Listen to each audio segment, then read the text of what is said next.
Capital Sonoro. Ahora.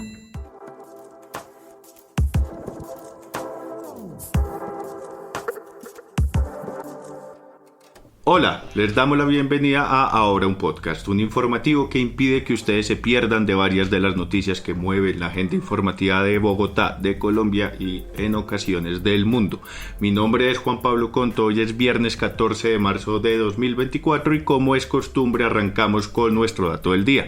En nuestra emisión de hoy al mediodía, que pueden ver todos los días en nuestras plataformas o repetir cuando quieran en YouTube, háganlo después de escuchar este podcast, les tenemos el siguiente dato. El 62.5% de las empresas creadas en el país son lideradas por mujeres, según el Registro Único Empresarial y Social. Denle contexto a esta cifra, repito, después de escuchar este podcast, vayan al informativo completo en YouTube. Y hoy es viernes, bendito viernes de entrevistas aquí en Ahora un Podcast. Y les tenemos una invitada de lujo. Ya les cuento de quién se trata y de qué vamos a hablar. Ahora un podcast.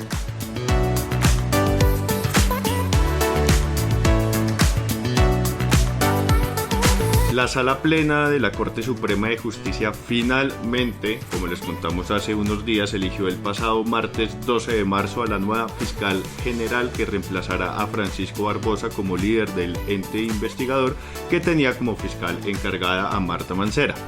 Recordemos que eran 3 las ternadas, conformada por primera vez solo por mujeres: Ángela María Buitrago, Luz Adriana Camargo, que reemplazó a Amparo Cerón, y Amelia Pérez Parra. Este martes, en una sala extraordinaria, Amelia Pérez renunció minutos antes de que comenzara la votación y Luz Adriana Camargo fue elegida con 18 votos. La espera fue tensionante y larga, pues Petro tenía lista su terna desde septiembre del año pasado y vale recordar lo sucedido el jueves 8 de febrero cuando la Corte no eligió y algunos manifestantes bloquearon el ingreso y la salida de magistrados, funcionarios y periodistas que se encontraban en el edificio, un hecho que armó un ruido mediático gigante. Hay voces en contra de la elección de la Corte Suprema porque, según el artículo 249 de la Constitución Política, es un requisito para elegir fiscal que la Suprema lo haga desde una terna, no de una lista de 2 ni de más de 3. Según el presidente de la Corte, el magistrado Gerson Chevarra, el alto tribunal está seguro que tomó una decisión que no va en contra de la Constitución ni de las reglas que debe seguir para este tipo de elección.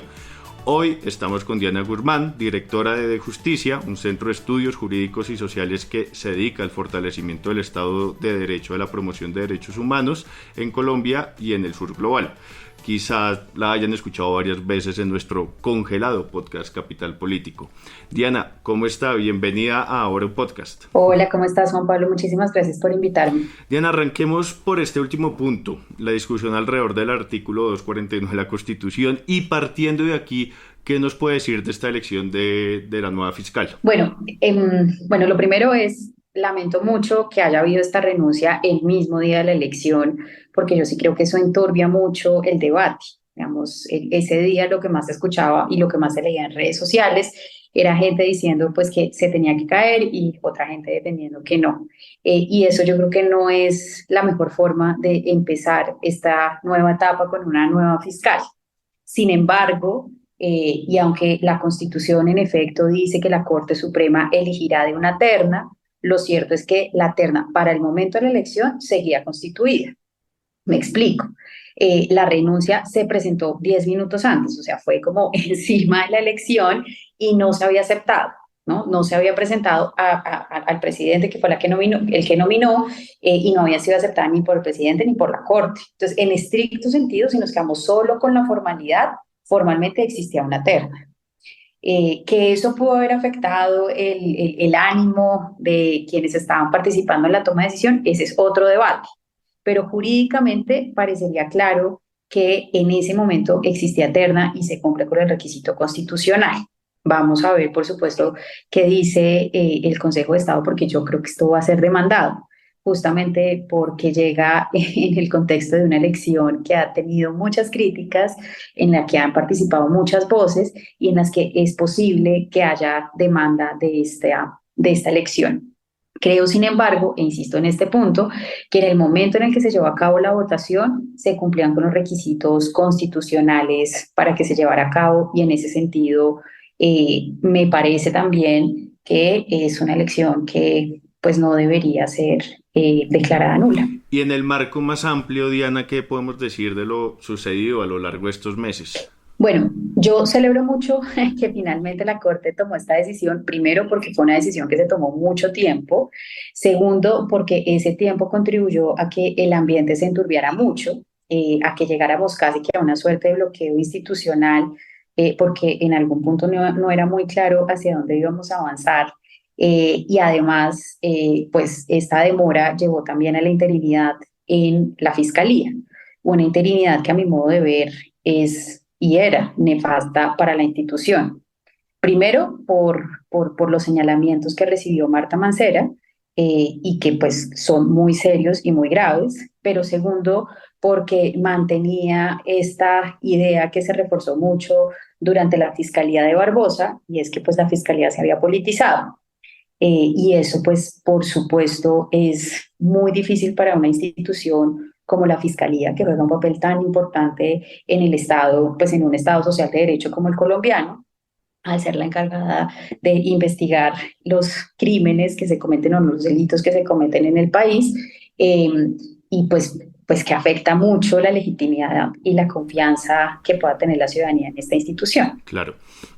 Aquí en Ahora un podcast, el martes, si quieren escuchar el episodio, dimos un breve perfil de Luz Adriana Camargo. Dijimos pues que es abogada de la Universidad de La Sabana, que trabajó junto a el ahora ministro de Defensa Iván Velázquez en casos de corrupción como el de Odebrecht en Guatemala, que en Colombia investigó los vínculos entre distintos políticos con grupos paramilitares y que también participó en la investigación de la llamada Yies política, el caso de las coimas en el Congreso para aprobar la reelección de Álvaro Uribe Vélez. Pero cuéntenos usted, ¿quién es Luz Adriana Camargo y qué podemos decir de su llegada al cargo? Yo creo que la llegada de Luz Adriana a este cargo, bueno, primero representa el fin de la interinidad, lo cual, insisto, es una cosa muy importante para la Fiscalía en este momento. Y segundo, representa la llegada de una mujer que tiene conocimientos, experiencia y capacidad. Y esos tres elementos hablan de un factor muy importante para la Fiscalía y es la de idoneidad de la persona que esté a cargo de dirigir esta institución.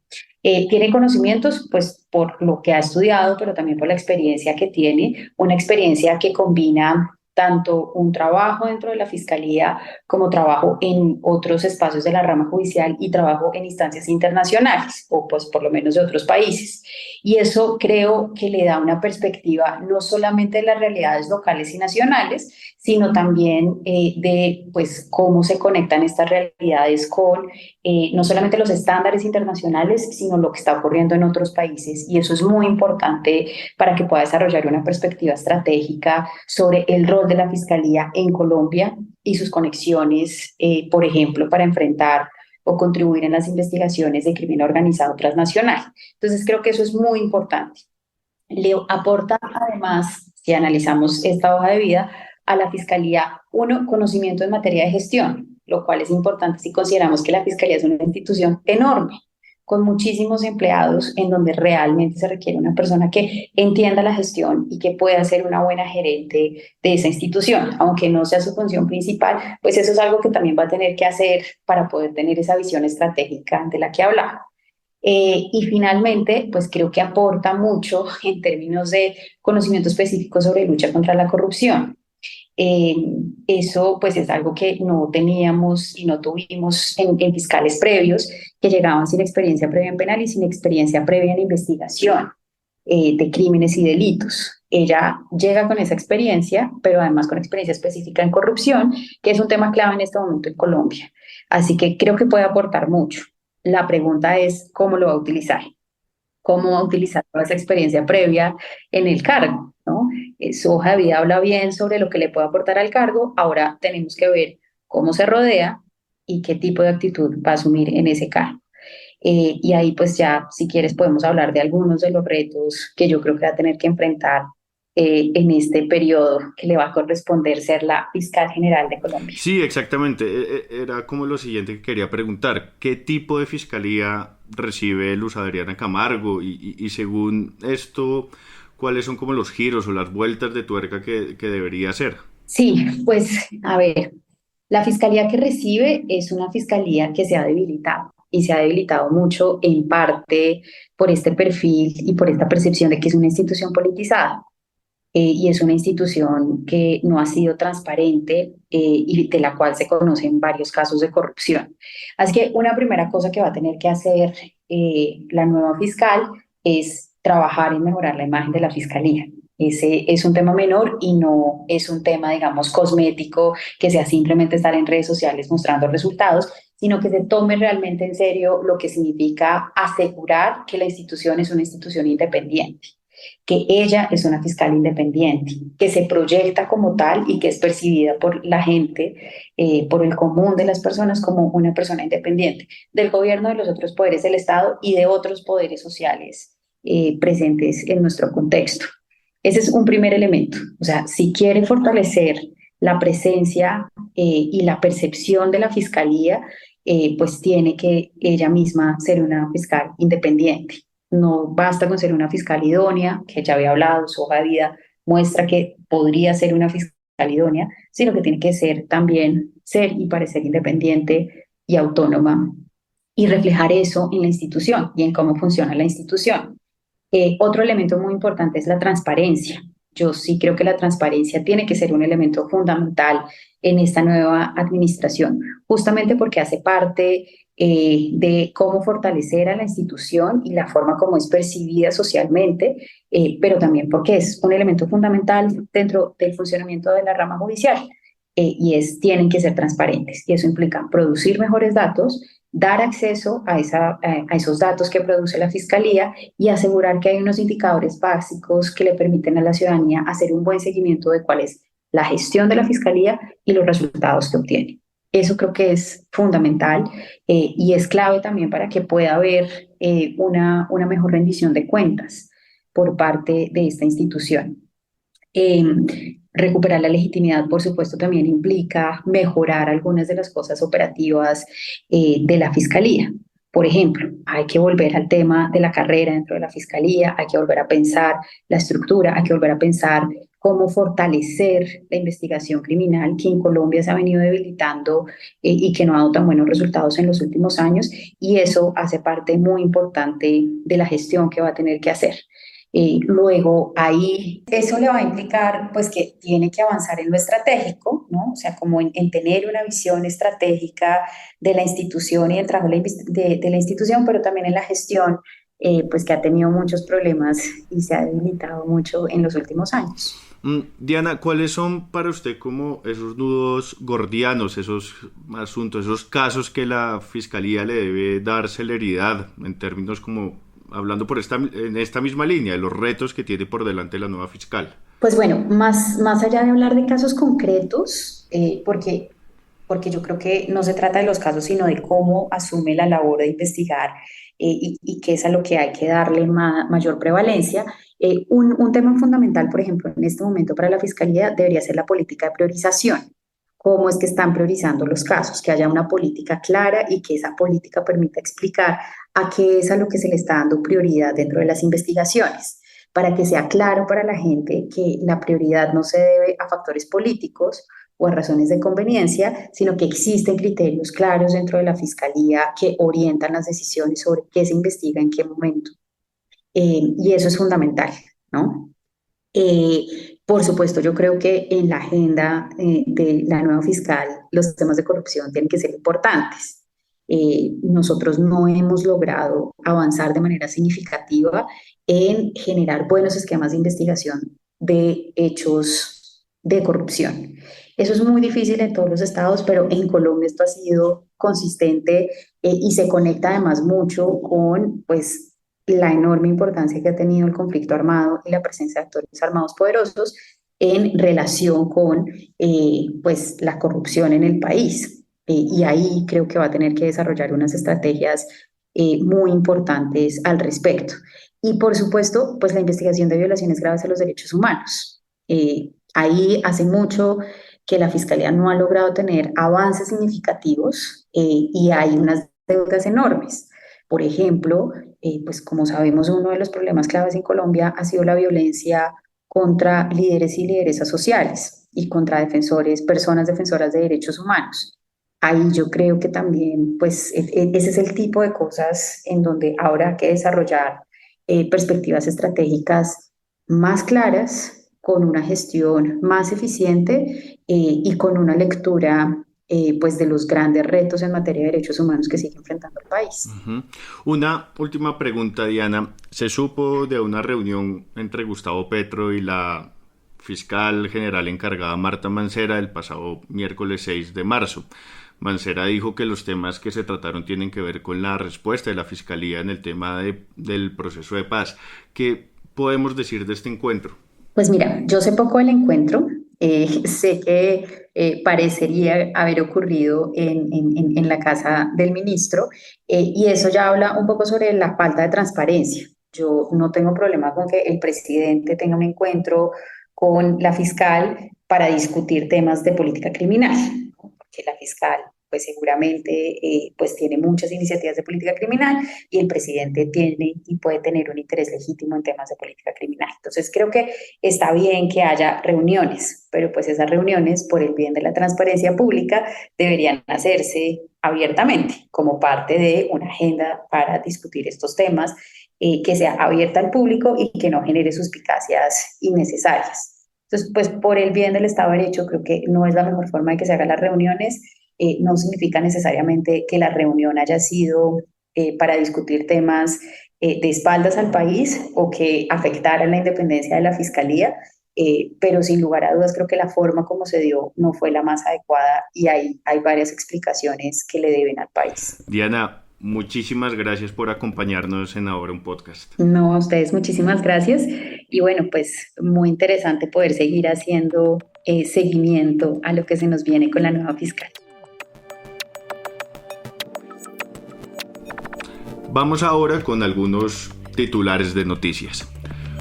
La sección quinta del Consejo de Estado determinó este jueves que el cónsul general de Colombia en México, Andrés Hernández, no cumple con los requisitos para ocupar dicho cargo, por lo cual falló para anular su designación. Aunque no ha sido notificado oficialmente, por lo cual sigue ejerciendo sus funciones, el embajador de Colombia en México, Moisés Ninco Daza, confirmó la noticia y le lanzó de paso un dardo al alto tribunal. En su cuenta de X dijo, y cito, abro comillas, parece que la línea es desmontarle a Gustavo Petro su misión diplomática y consular en México. No pasarán, cierro comillas.